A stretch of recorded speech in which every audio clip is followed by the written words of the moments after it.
It's the highest gate for an indoor arena in the history of the continent. Attendance was 18,168. Total sellout. Bonuses of the night. Fight of the night went to Cap and Dos Santos.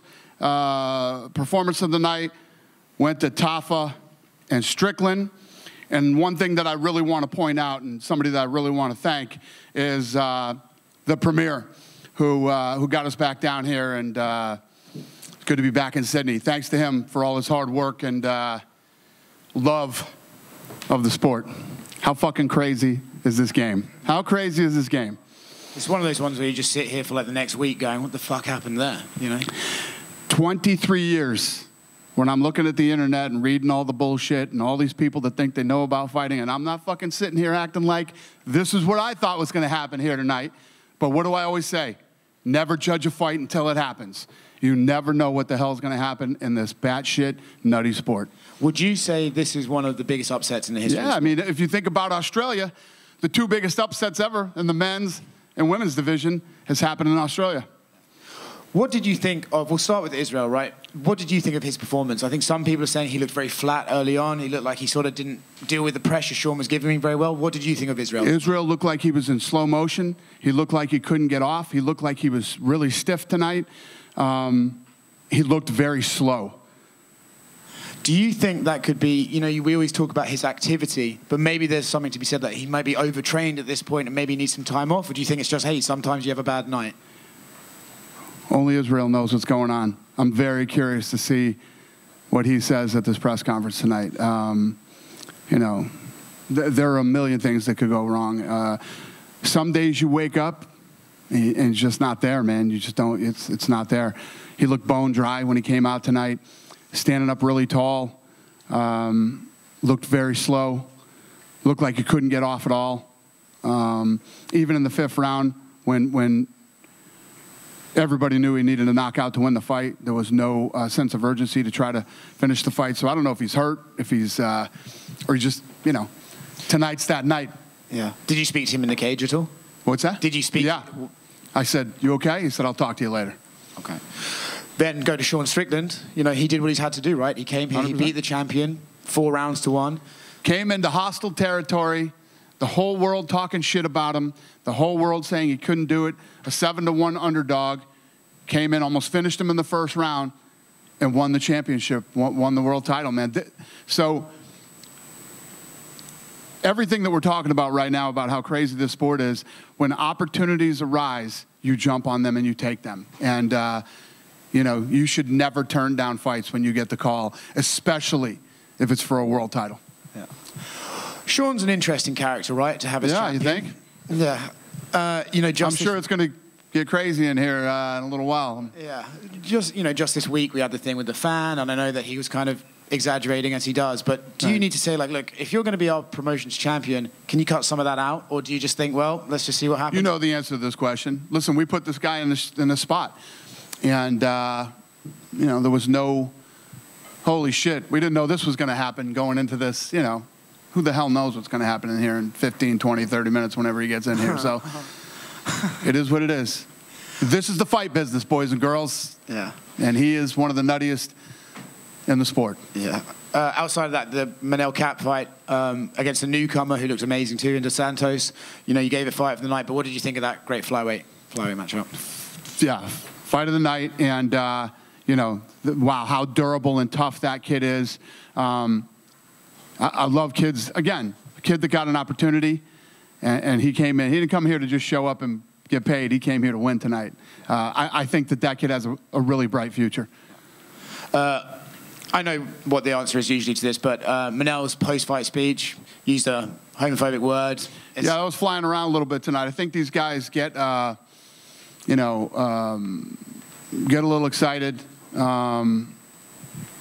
And, you know, you make bad mistakes. Radke did the same thing, you know, and you know me. We didn't run over to him and say, you better apologize and you better. He did that on his own. You know, when he got back stage, he was embarrassed and, you know, got caught up in the moment. And did you guys talk to him tonight?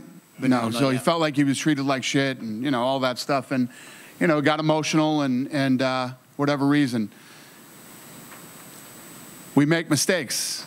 I am not holier than thou either. So we've all been in positions where we've made mistakes, and like I always say, it's how you recover from it and how you carry yourself after you make the mistake. And he came out and apologized on his own free will. We didn't tell him to do anything, and the fact that he did that means he means it.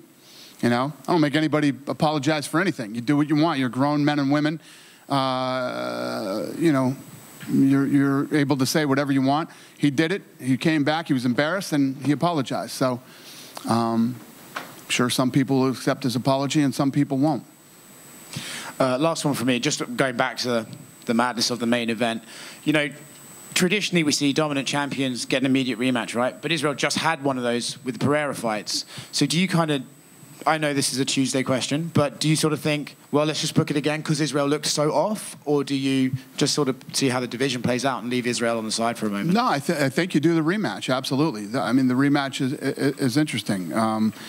That could be the thing, too. You know, when you think about you're going into the Pereira fight, such a big fight, you know, and you've been in there with this guy so many times, and then you overlook Strickland, and you come in and you know, I don't know. I don't know the answers to these questions, but Israel does, and I'm looking forward to hearing it.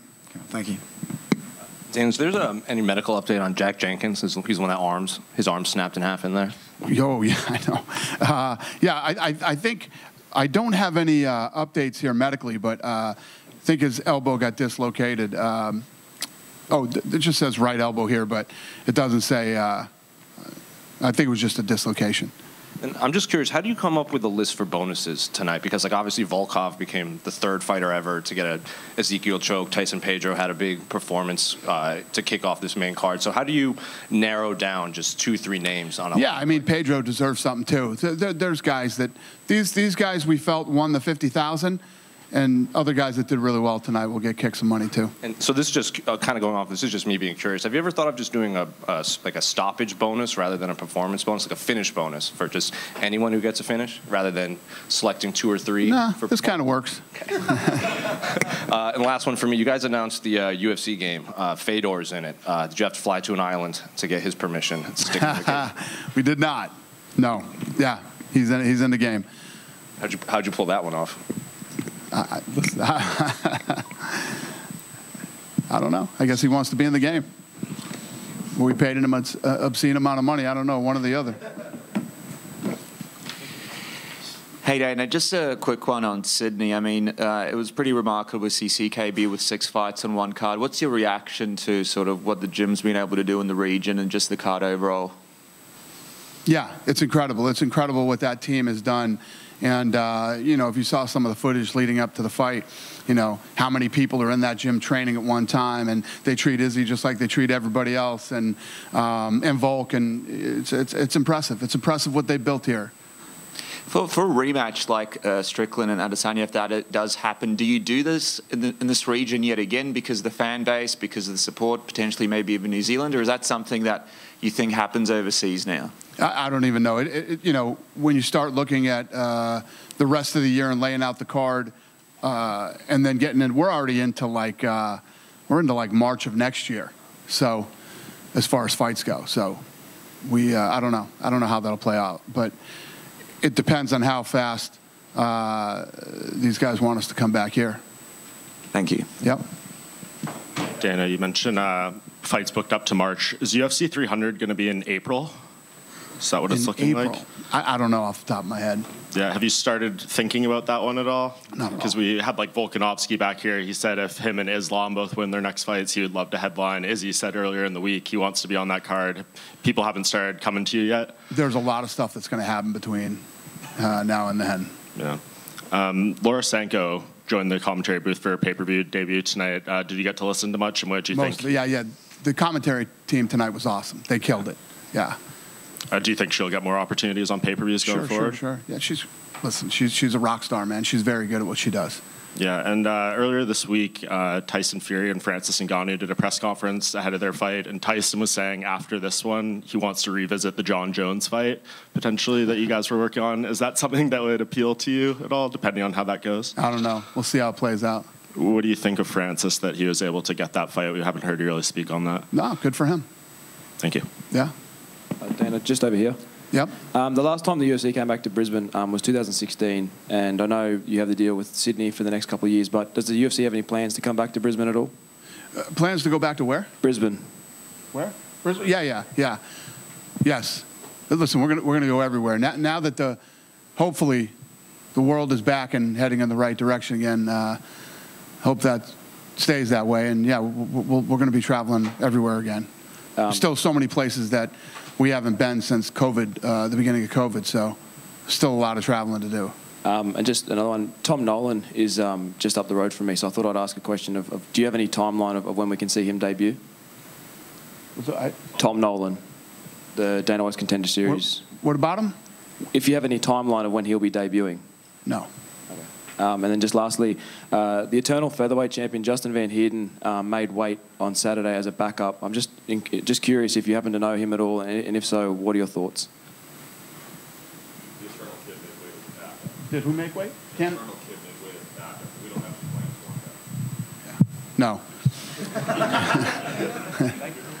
Hey Dana, just over here. I was wondering, did this card surpass your expectations? Because we had a ton of finishes, a ton of great fights, and then obviously, you know, an absolutely amazing title fight in the middleweight division. How did this card match up to your expectations? No, this card absolutely met my expectations. Obviously, I expected a completely different, main event. Whether Izzy won or Strickland won, I expected. I didn't, nobody saw that coming, that Izzy would come in flat and slow and, whatever's going on with him. I don't think anybody expected to see that. But, no, the card lived up to my expectations. And speaking on Tai Tuivasa, obviously a tough loss tonight, but I think Tai really falls into that category of fan favourite fighters whose stock never drops too much with a loss. Do you kind of see Tai fitting into that category as well as a fan favourite fighter that we're always going to tune in to see? Yeah, and to be honest with you, when you talk about it exceeding expectations, that fight did. I mean, when you look at the monster he's fighting, the reach advantage, the power that guy has, the size difference, everything, Tai fought a hell of a fight tonight.